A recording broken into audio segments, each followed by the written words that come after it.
সম্মানিত চিকিৎসকবর্গ, ড্যাবের নেতৃবৃন্দ, প্রিয় ভাই বোনেরা, আসসালামু আলাইকুম। আমি আমার বক্তব্য অত্যন্ত সংক্ষিপ্ত করব, কারণ সময় অনেক চলে গেছে। আমি প্রথমে ধন্যবাদ জানাতে চাই আমাদের ড্যাবের সকল স্তরের নেতৃবৃন্দকে এবং সদস্যদেরকে, কারণ ড্যাব প্রতিষ্ঠিত হওয়ার পর থেকেই প্রতিটি ক্ষেত্রে প্রাকৃতিক দুর্যোগ, রাজনৈতিক আন্দোলন এবং দেশ গঠনের ক্ষেত্রে, চিকিৎসার ক্ষেত্রে তারা তাদের অনন্য অবদান সবসময় রাখতে সক্ষম হয়েছেন। বিশেষ করে আমি তাদেরকে ধন্যবাদ জানাতে চাই যে বিভিন্ন প্রাকৃতিক দুর্যোগে ড্যাবের সদস্যরা যেভাবে ঝাঁপিয়ে পড়েছেন মানুষের চিকিৎসার জন্য। বিশেষ করে যখন কোভিডের যে আক্রমণ শুরু হয়, সেই সময়ে তারা জীবনকে বাজি রেখে ঝুঁকির মধ্যেও চিকিৎসা প্রদান করেছেন। রোহিঙ্গার থেকে যখন আপনার মিয়ানমার থেকে রোহিঙ্গারা আসতে শুরু করে, সেইখানে তাদের চিকিৎসা প্রদানের জন্য ড্যাব যে চিকিৎসা কেন্দ্র করেছিলেন সেটা দীর্ঘদিন ধরে এটা চলেছে। আমরা তাদেরকে সেই জন্য আন্তরিকভাবে ধন্যবাদ এবং কৃতজ্ঞতা জানাই।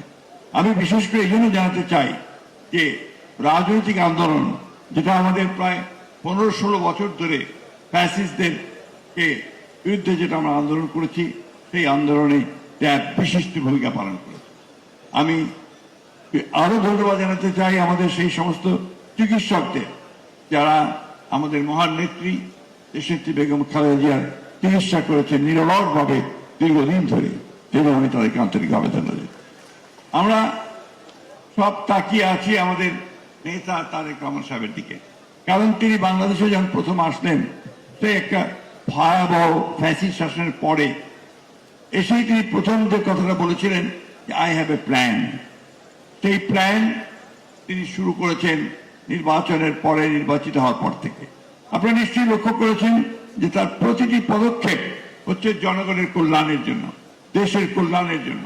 এবং আজকে চিকিৎসা ক্ষেত্রে বাজেটে সবচেয়ে বড় যে অতীতের চাইতে সবচেয়ে বড় আপনার যে বরাদ্দ প্রদান করা হয়েছে, সেটাও এই তারেক রহমান সাহেবের নেতৃত্বে করা হয়েছে। আমরা আশা করছি যে আগামী 5 বছরে চিকিৎসা ক্ষেত্রে যে বরাদ্দ, সেই বরাদ্দ জিডিপির প্রায় 5% গিয়ে পৌঁছাবেন তিনি ঘোষণা দিয়েছেন। আমাদের সবসময় একটা কথা মনে রাখতে হবে যে আপনারা নিশ্চয়ই খেয়াল করেছেন যে এটা বোধহয় ভবিতব্য, আমার কাছে মনে হয় এটা বোধহয় নিয়তির মতো, যে আওয়ামী লীগ যখন দেশ ধ্বংস করে দেয়, সেই ধ্বংসের পরে সেই ধ্বংসস্তূপ থেকে দেশকে গড়ে তোলার দায়িত্বটা বিএনপির উপরে পড়ে। এবং তখন শহীদ প্রেসিডেন্ট জিয়াউর রহমান সাহেব একইভাবে 1975 সালে সেই ধ্বংসস্তূপের পর থেকে দেশকে গড়ে তুলেছিলেন। একইভাবে দেশনেত্রী বেগম খালেদা জিয়াও দেশকে গড়ে তুলেছেন। আজকে আবার এই দায়িত্ব এসে পড়েছে তাদেরই পুত্র, আমাদের সকলের, যার দিকে তাকিয়ে আছি, জনাব তারেক রহমানের দিকে। এবং এই কথাটা আমি যে এখানে শুধু এমনি বলছি তা না, প্রত্যেকটা মানুষ বিশ্বাস করে এই কয়েক মাসের মধ্যে আপনার যে চলাচল, আপনার যে অ্যাটিটিউড, আপনি জনগণের সামনে যে জিনিসটা তুলে ধরতে পেরেছেন, যে অত্যন্ত সরলতার সঙ্গে, সহজের সঙ্গে, অত্যন্ত আপনার মিতব্যয়িতার সঙ্গে কিভাবে চলতে হয়, কিভাবে এগোতে হয়, সেই জিনিসটা আপনি তুলে ধরতে সক্ষম হয়েছেন। আমি বিশ্বাস করি যে আপনার এই নেতৃত্বে আমরা আবার জেগে উঠতে সক্ষম হব। একটা কথা আজকে না বলে পারছি না, যখন এই পথ চলা শুরু হয়েছে, দেশকে নতুন করে গড়ে তুলবার জন্য আমাদের নেতা জনাব তারেক রহমান সাহেব কাজ শুরু করেছেন। চতুর্দিকে একটা নতুন করে দেশ গড়বার আন্দোলন শুরু করতে যাচ্ছেন। সেই সময় একটা মহল আবার দেশকে অস্থির করে তুলবার চেষ্টা করছে। এটা অত্যন্ত দুঃখজনক।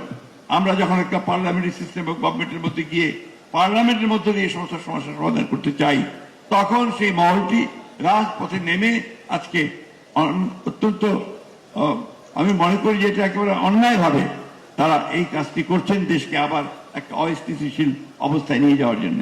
আমি কথাটা এই জন্যই বললাম যে আমাদের সকলের অত্যন্ত সজাগ এবং সচেতন থাকতে হবে। আমরা অতীতেও দেখেছি, যখনই দেশ উপরে উঠতে থাকে, তখনই একটা মহল জাতীয় আন্তর্জাতিক চক্রান্তের মধ্যে দিয়ে আবার সেটাকে পেছনে ফিরে দেয়। আজকে সেই জন্যই আমি আপনাদের কাছে, এখানে যারা উপস্থিত আছেন, আপনারা সবচেয়ে উচ্চশিক্ষিত মানুষ সমাজের এবং দেশের সবচেয়ে গুরুত্বপূর্ণ জায়গায় আপনারা কাজ করছেন, সেই আপনাদেরকে আজকে এই কথাগুলো জনগণের মধ্যে ছড়াতে হবে জনগণের মধ্যে প্রচার করতে হবে যে দেশে এখন যেটা দরকার স্থিতিশীলতা, রাজনৈতিক স্থিতিশীলতা এবং যারা আমাদের প্রধানমন্ত্রী তারেক রহমানের নেতৃত্বে একটা বাংলাদেশ, যে বাংলাদেশে আমরা নতুন করে একটা উন্নয়ন, মানবিক মর্যাদা এবং সাম্যের আমরা একটা রাষ্ট্র গড়ে তুলতে চাই, সমাজ গড়ে তুলতে চাই।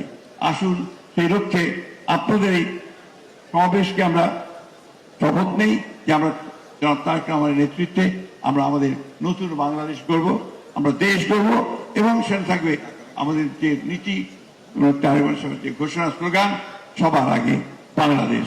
আসুন সেই লক্ষ্যেই আমরা এগিয়ে যাই জনাব তারেক রহমানের নেতৃত্বে। ধন্যবাদ। আসসালামু আলাইকুম।